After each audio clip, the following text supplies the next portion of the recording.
Algebraic representation of real-world problems. Welcome, everyone.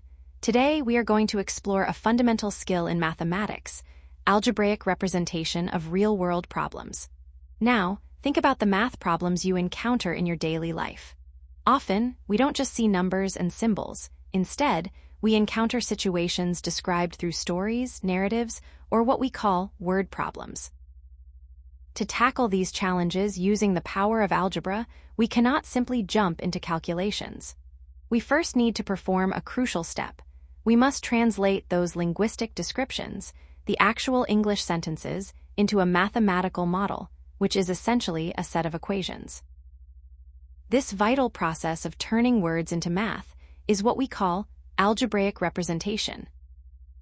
Over the next few slides, I will guide you through a systematic method to master this translation and solve these problems using the substitution method.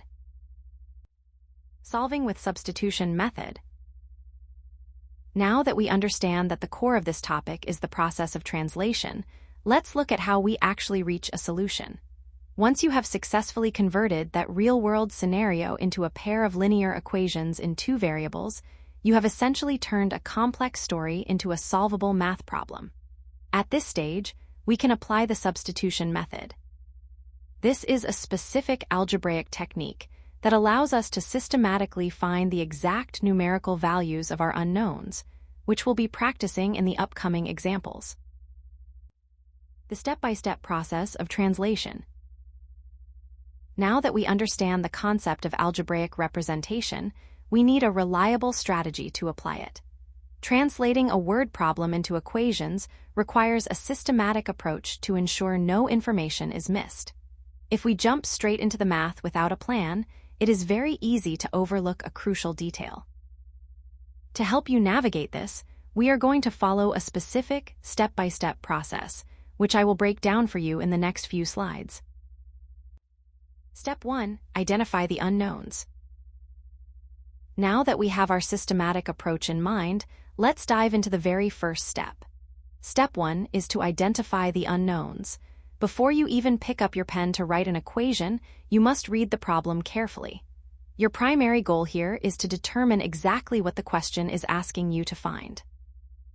In most algebraic problems involving two variables, you will notice that there are two specific unknown quantities hidden within the text. For instance, you might be looking for the ages of two different people, the individual costs of two different items, or perhaps the length and the width of a rectangle. Identifying these specific pieces of missing information is crucial, because as we will see in the next step, these unknowns are what we will eventually assign our variables to. Step 2. Assign variables. Now that we have identified what we are looking for, we move to step 2, which is assigning variables. This is a crucial step because it gives us a mathematical name for our unknowns. To do this, you must assign a unique letter, or what we call a variable, to each unknown quantity. It is very important that each quantity has its own distinct letter so we don't get them confused later. Let me give you two quick examples to illustrate this. First, if you are working on an age-based problem, like the one we will see later in this lesson, you might say, let the age of the father be X and the age of the son be Y. Alternatively, if you are dealing with a shopping or cost-based problem, you could use different letters to keep things clear. For instance, you might say, let the cost of one pen be P and the cost of one notebook be N. By doing this, we are setting the stage for the next step, where we will use these letters to translate the words of the problem into actual mathematical equations. Step 3. Translate conditions into equations. To do this effectively, don't try to tackle the whole word problem at once. Instead, break the problem down into individual, smaller statements. You'll find that each specific condition or sentence in the problem usually corresponds to exactly one linear equation. The secret to success here is to act like a translator and look for specific mathematical keywords. For instance, whenever you see the words is or will be, you should immediately think of the equals sign. If the problem mentions a sum, that tells you to use addition. If you see the word difference, you'll need to use subtraction. And keep a sharp eye out for multipliers, words like twice or thrice are your cues to use multiplication by 2 or 3, respectively. Mastering this vocabulary is what allows you to bridge the gap between a written story and a solvable mathematical model. Now that we have identified our unknowns and assigned them variables, we move on to the most critical part of the process. Step 3, translating those conditions into equations. Step 4, solve using the substitution method. Now that we have identified our unknowns and translated our word problem into a pair of equations, we need a strategy to find the actual values. On this slide, we will look at the specific procedure for Step 4, solving using the substitution method. Once you have successfully formed your two equations, you will follow a 3-step process. First, you need to isolate one variable. This means you pick one of your equations and rearrange it so that one variable is expressed entirely in terms of the other. For example, you might manipulate an equation so that x equals some expression containing y. Second, you take that entire expression you just created and substitute it into your second equation. By replacing the variable in the second equation with this new expression, you effectively eliminate one of the unknowns, leaving you with a single equation containing only one variable. You can then solve this simpler equation to find the numerical value of that first variable. Finally, once you have found the value for that first variable, you take that number and substitute it back into your very first expression, the one where you isolated the variable.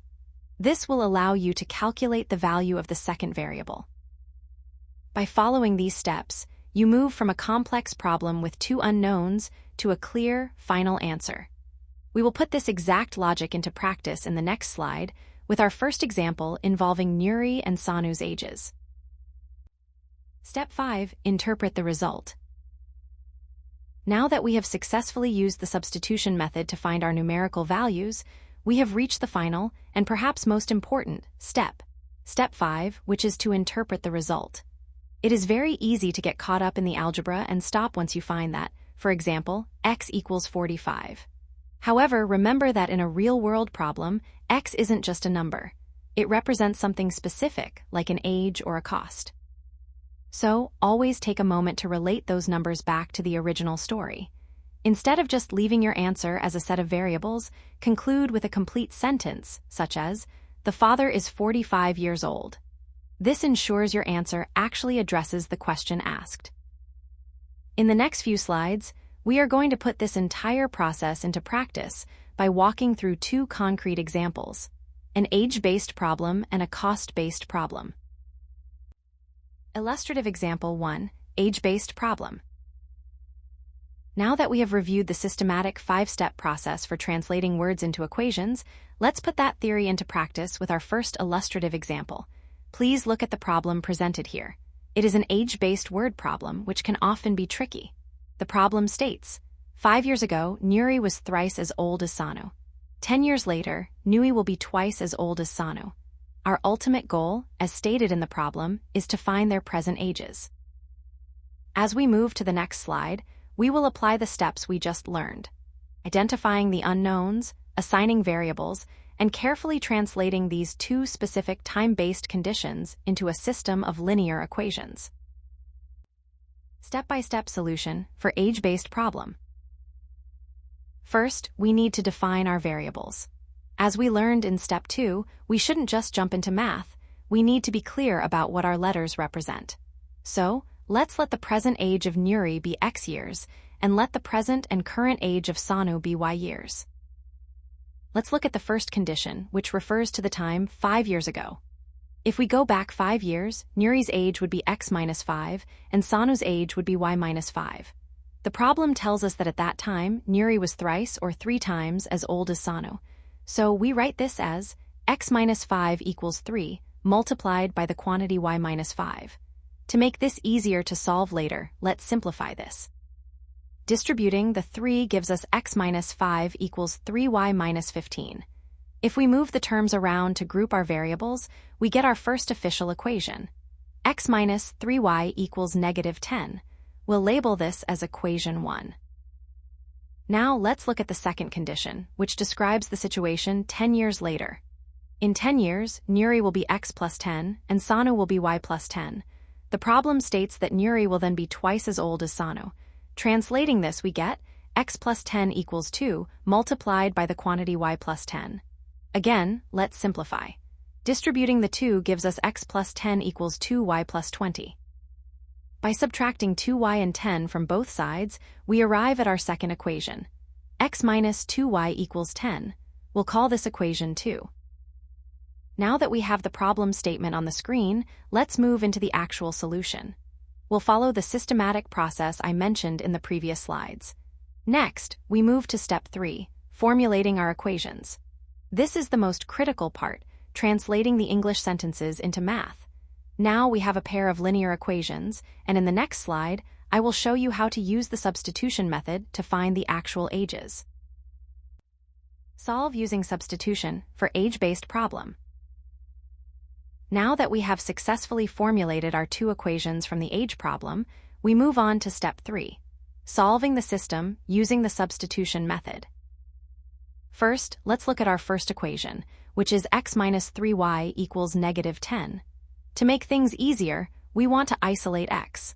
By moving the negative 3y to the other side, we can express x in terms of y. This gives us our new third equation. X equals 3y minus 10. Next, we take this entire expression for x and substitute it into our second equation, which was x minus 2y equals 10. When we replace x, we must use parentheses to keep our terms organized. So the equation becomes the quantity 3y minus 10 minus 2y equals 10. Now, let's simplify this. When we combine the like terms, 3y minus 2y, we are left with just y. This leaves us with y minus 10 equals 10. By adding 10 to both sides, we find that y equals 20. We are halfway there. To find the age of Nuri, we need to find x. We will now take this value, where y equals 20, and substitute it back into that third equation we created earlier. So, we have x equals 3 times 20 minus 10. Calculating 3 times 20 gives us 60, and 60 minus 10 leaves us with 50. Therefore, we have reached our final answer. Nuri's present age is 50 years, and Sanu's present age is 20 years. As you can see, the substitution method allowed us to break down a complex word problem into simple, solvable steps. Illustrative example 2, cost-based problem. Now that we have mastered the age-based problem, let's move on to our second illustrative example, which focuses on a cost-based scenario. Here, we have a problem involving the prices of different items. The problem states that the cost of 5 pens and 6 pencils is $9. Additionally, we are text told that the cost of 3 pens and 2 pencils is $5. Our objective, just like in the previous example, is to determine the individual cost of one single pen and one single pencil. We will use the same systematic translation process we discussed earlier to turn these sentences into solvable equations. Step-by-step solution for cost-based problem. Now that we have identified the problem on the previous slide, let's move into the actual setup. Following the systematic process we discussed earlier, our first step is to define our variables.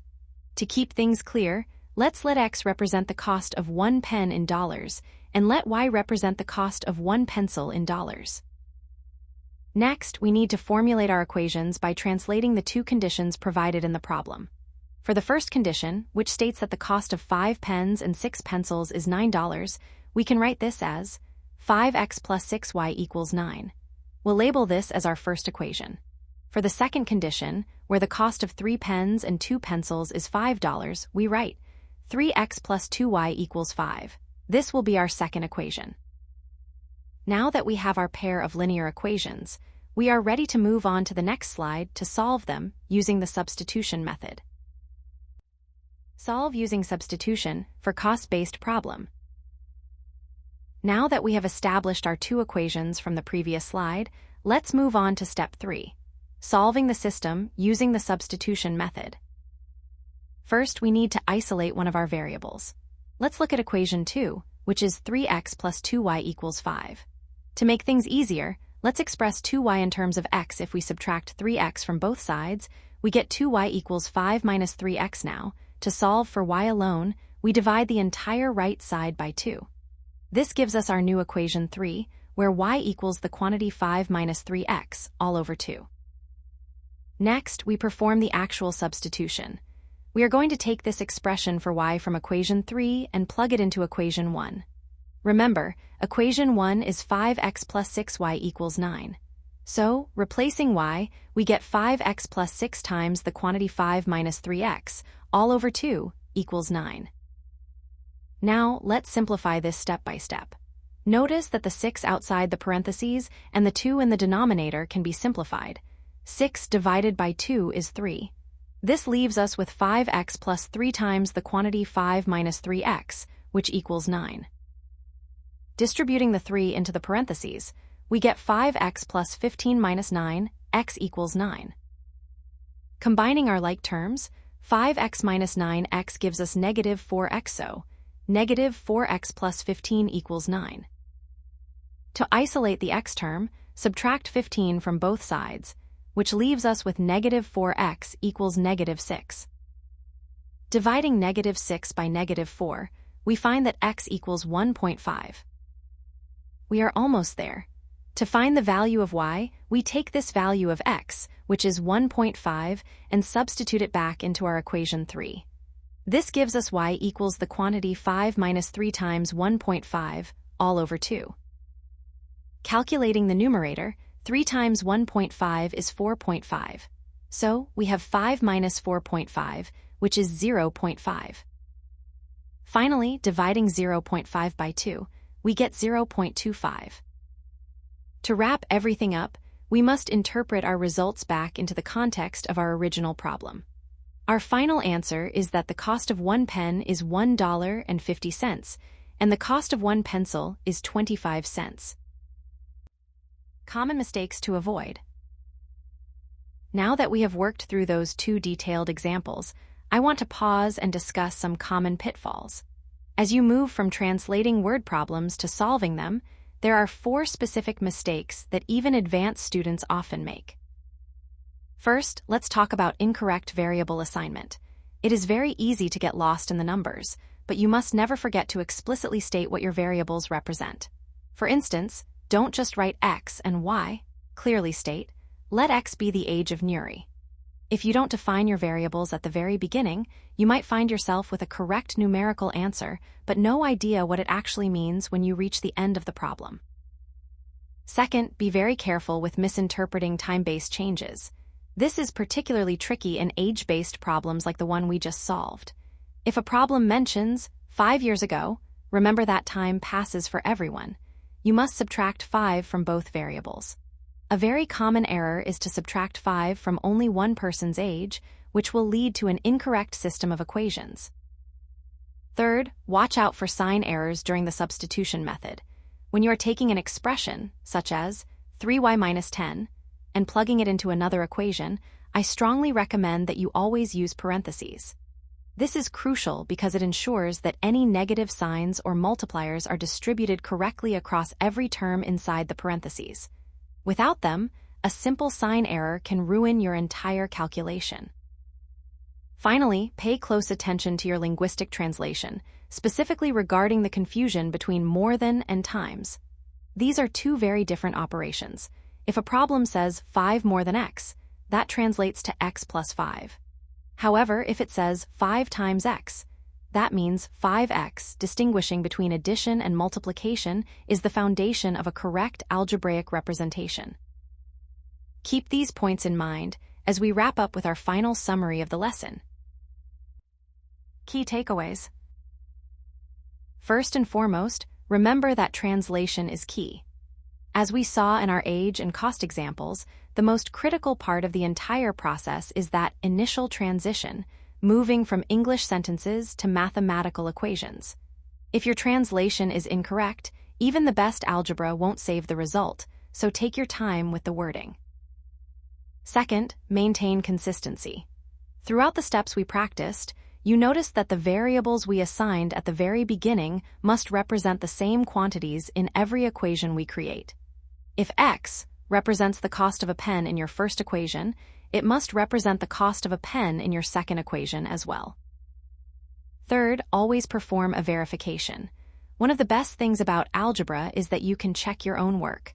Once you find your numerical values, plug them back into the original word problem. Ask yourself, does this age make sense? Or does this total cost match the problem statement? If the numbers satisfy the original conditions, you know you've succeeded. Finally, keep the substitution logic in mind. The entire goal of the substitution method we use today is to strategically eliminate one variable. By expressing one unknown in terms of another, you reduce a complex problem into a simple, single-variable equation that can be solved using basic linear algebra. To wrap up our lesson today, let's review the key takeaways to ensure you have a solid foundation for tackling these problems in the future. Master these steps, and you'll find that even the most complex word problems become much more manageable.